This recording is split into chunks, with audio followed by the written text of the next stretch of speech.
ആപ്കി അദാലത്തിൽ ജെയിൻ മുനി തരുൺ സാഗറിന്റെ മേലുള്ള കുറ്റാരോപണം ഇദ്ദേഹം ഡബിൾ സ്റ്റാൻഡുള്ള വ്യക്തിയാണ് എന്നുള്ളതാണ്. മുനി, താങ്കൾക്ക് ഒന്നിലും മോഹമില്ലെന്നാണ് പറയുന്നത്. താങ്കൾക്ക് ബാങ്ക് അക്കൗണ്ട് ഇല്ല, പോക്കറ്റിലാണെങ്കിൽ പണവും ഇല്ല. സാർ, എനിക്ക് പോക്കറ്റ് പോലും ഇല്ല, പിന്നെ എങ്ങനെയാ കാശുണ്ടാവുന്നത്? ജനങ്ങൾ എന്നോട് എന്താ പറയാറെന്ന് വെച്ചാൽ, ഗുരുജി, ഞാൻ നിങ്ങളാൽ സ്വാധീനിക്കപ്പെട്ടിരിക്കുന്നു, ഞങ്ങൾ എപ്പോഴും നിങ്ങളുടെ കോണ്ടാക്റ്റിൽ ഉണ്ടാവാൻ ആഗ്രഹിക്കുന്നു, നിങ്ങളുടെ അഡ്രസ്സ് ഞങ്ങൾക്ക് തരാമോ എന്ന് ചോദിക്കാറുണ്ട്. പക്ഷെ ഞാൻ അവരോടൊക്കെ പറയാറ്, ഡ്രസ്സ് ഇല്ലാത്ത ഒരാൾക്ക് എങ്ങനെയാണ് അഡ്രസ്സ് ഉണ്ടാവുക എന്നാണ്.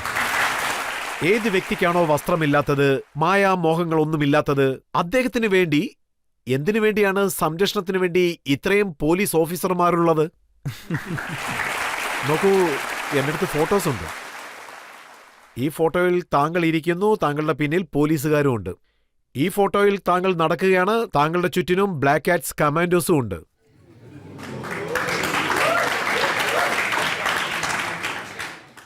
ഇത് നോക്കൂ, ഞാൻ ഏത് നാട്ടിൽ പോയാലും, ഏത് സ്റ്റേറ്റിലേക്ക് പോയാലും, ഏത് രാജ്യത്തേക്ക് പോയാലും അവിടെയുള്ള ഗവൺമെന്റ് എന്നെ ഒരു പ്രധാനപ്പെട്ട അതിഥിയായിട്ട് കണ്ട് സ്വീകരിക്കാറുണ്ട്.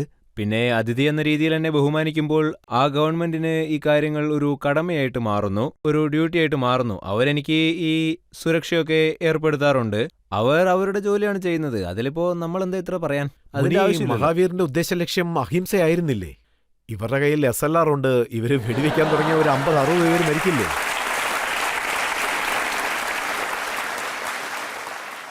ഒരു ചുമരിൽ ഒന്നും തന്നെ എഴുതാതിരിക്കുന്നത് ഈ ഒരു കാര്യം പറയാൻ വേണ്ടിയാണ്. അതായത് ഒന്നും എഴുതരുത് എന്ന് പറയാൻ. പിന്നെ ഞാനെന്താ കരുതുന്നതെന്ന് വെച്ചാൽ, ഈ ഗവൺമെന്റ് അവരുടെ ഡ്യൂട്ടിയാണ് ചെയ്യുന്നത്. ഞാനതിനെ ഒരിക്കലും എതിർക്കുകയില്ല. പിന്നെ അവരിങ്ങനെയൊക്കെ ചെയ്യുന്നത് കൊണ്ടാണ് നിങ്ങൾക്ക് ഇതൊക്കെ തോന്നുന്നത്. പിന്നെ ഇത് ഗവൺമെന്റിന്റെ ഒരു ഡ്യൂട്ടിയാണ്. ആയിരക്കണക്കിന് ജനങ്ങൾ അങ്ങനെയല്ല. താങ്കൾ, ഞാൻ പറയുന്നു കേൾക്കൂ. താങ്കൾ മയിൽപീലി കൊണ്ട് വിശറി വെച്ചിരിക്കുന്നത് ഒരു ചെറു പ്രാണി പോലും ചാകാതിരിക്കാൻ വേണ്ടിയല്ലേ? ഇരിക്കുന്ന സ്ഥലം പോലും വൃത്തിയാക്കാം. പക്ഷെ താങ്കളുടെ പിന്നിൽ ഗൺസ് വെച്ചോണ്ടല്ലേ അവർ നിൽക്കുന്നത്. ഓർഡിനറി ഗൺസ് ഒന്നുമല്ല, SLR സെൽഫ് ലോഡിംഗ് ഗൺസ് ആണ്. ഒറ്റ ട്രിപ്പിൽ തന്നെ 50-60 പേര് മരിക്കും. അല്ല, അവരതൊരിക്കലും യൂസ് ചെയ്യുകയില്ല. പിന്നെ ഞാൻ അവരോട് എപ്പോഴും പറയാറുണ്ട് അത് ലോക്ക് ചെയ്ത് വെക്കണമെന്ന്. കാരണം അത് കാണുമ്പോൾ എനിക്കും പേടി തോന്നാറുണ്ട്. കാരണം അവരെൻ്റെ അടുത്താണല്ലോ ഏറ്റവും കൂടുതൽ നേരം നിൽക്കാറ്. പിന്നെ നമ്മൾ ഇങ്ങനെ പേടിക്കേണ്ട ആവശ്യമൊന്നും തന്നെ ഇല്ല. താങ്കൾ അഹിംസയുടെ പൂജാരിയാണ്. പക്ഷെ ഹിംസിക്കുന്ന വെപ്പൺസ് കൂടെ വെച്ചാൽ എങ്ങനെയാ? അതിലൊരു പൊരുത്തക്കേടില്ല.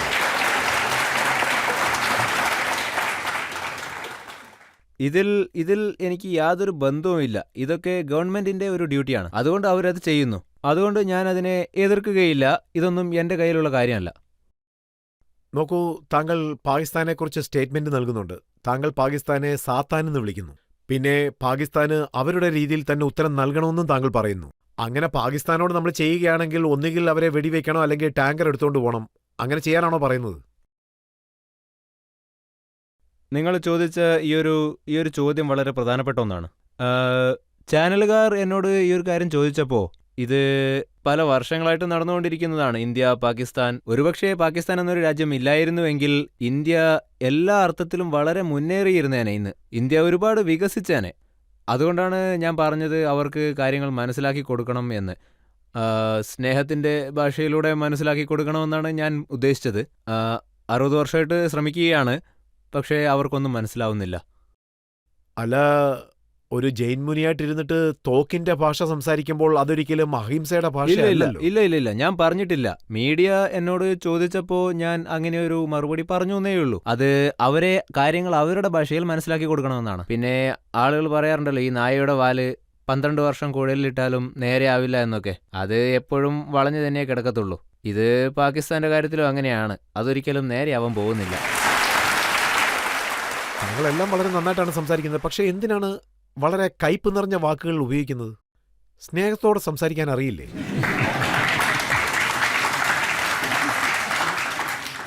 രജത് സർ, തുടക്കത്തിൽ ഒരു 10 വർഷം വളരെ സ്നേഹത്തോടെയാണ് സംസാരിച്ചത്. വളരെ സോഫ്റ്റായിട്ട്, വളരെ സോഫ്റ്റായിട്ട്. പക്ഷേ അത്രയ്ക്കും സോഫ്റ്റായിട്ട് സംസാരിച്ചതിനുള്ള ഒരു പരിണിത ഫലമാണ് ഇത്. അതായത് ഞാൻ സംസാരിച്ചുകൊണ്ടിരിക്കുമ്പോൾ ജനങ്ങൾ ഉറങ്ങുകയായിരിക്കും.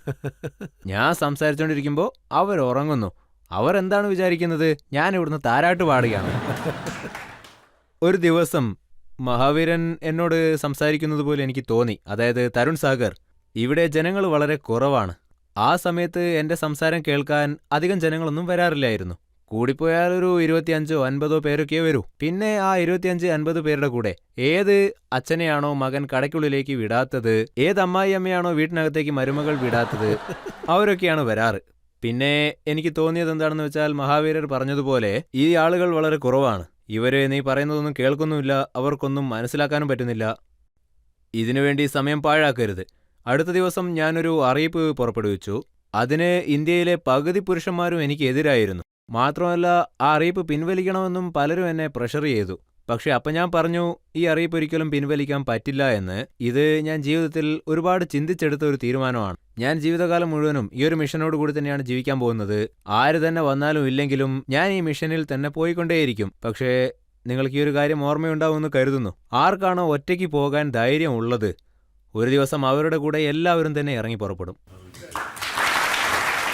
താങ്കൾ അച്ഛനെക്കുറിച്ചും മകളെക്കുറിച്ചും സംസാരിക്കുന്നു, പക്ഷെ താങ്കൾക്ക് വിവാഹമായില്ല, താങ്കൾക്കൊരു കുടുംബമില്ല. പക്ഷേ ജനങ്ങളോട് താങ്കൾ കുടുംബജീവിതം എങ്ങനെ നയിക്കണമെന്ന് പറയുന്നു. ഞാൻ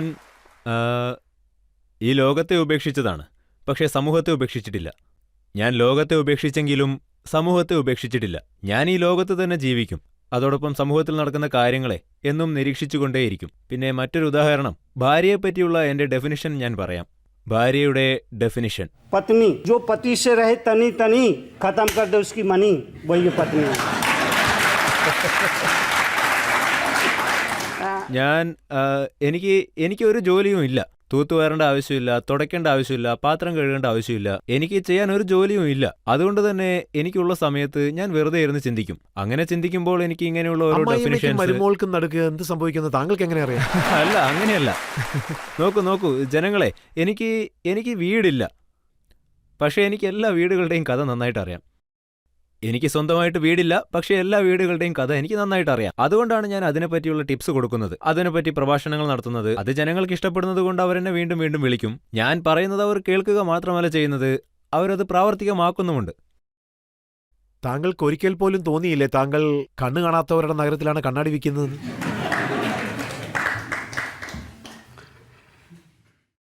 ഒരാൾ കണ്ണ് തുറക്കുന്നുണ്ടോ ഇല്ലയോ എന്നുള്ളത് വേറെ പ്രശ്നമാണ്.